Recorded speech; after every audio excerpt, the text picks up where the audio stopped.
Good evening.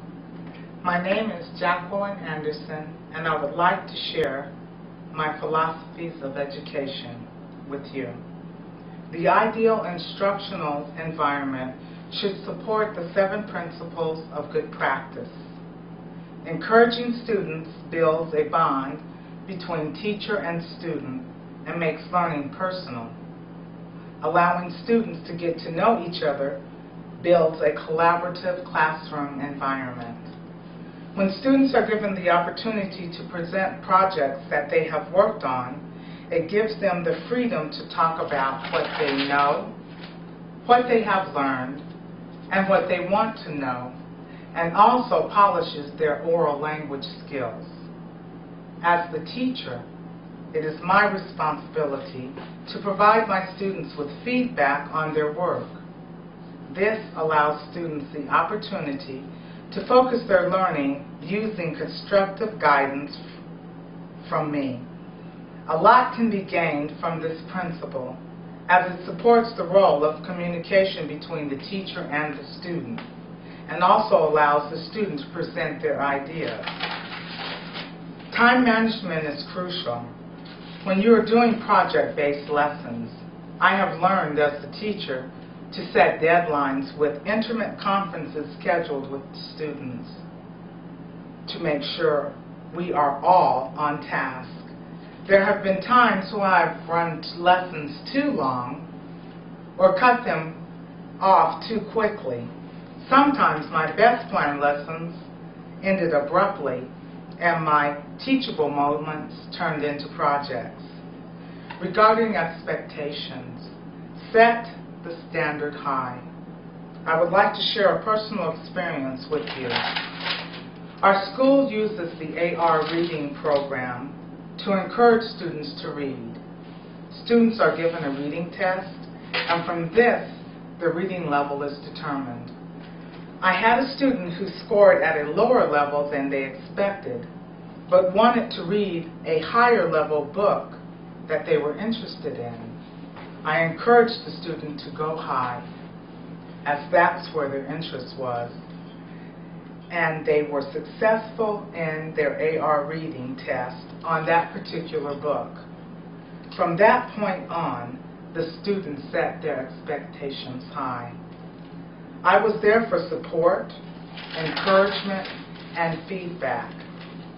As an educator, I must make accommodations for my students. We all acquire knowledge differently at different times and during various points in learning. Eventually, the light bulb does come on, and learning takes place. I must incorporate lessons that address populations that my students can relate to. About 4 years ago, I taught ELL full-time at my same school, Huachuca City School.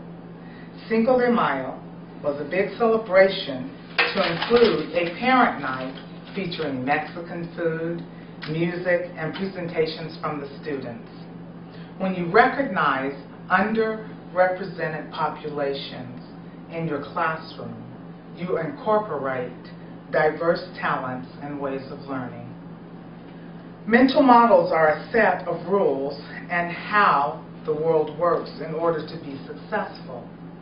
Success stems from acquiring that thing you were in pursuit of, and also from your past experiences and what you know and what you want to know and what you learn.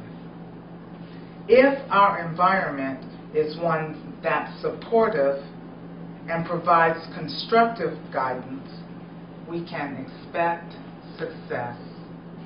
Bandura states that if you are successful, met your standards in life with positive self-praise, you as a person will have a pleasant self-concept or good self-esteem.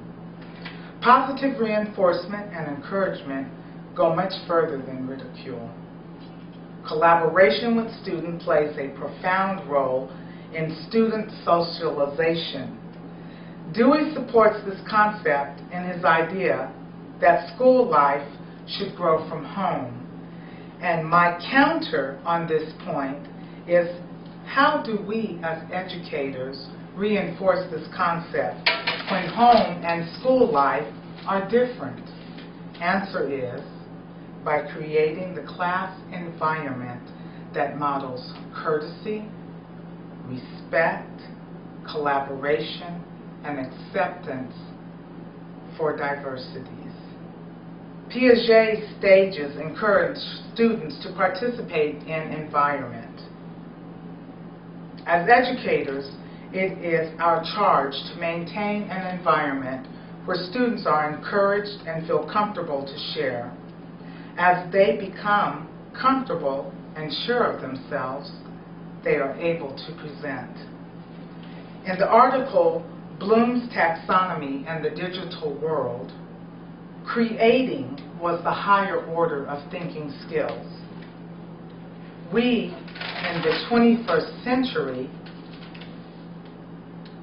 must incorporate Twitter, blogging, journaling, YouTube, and tagging into our environment and curriculum and educate students on their use in reference to what's appropriate and what is inappropriate.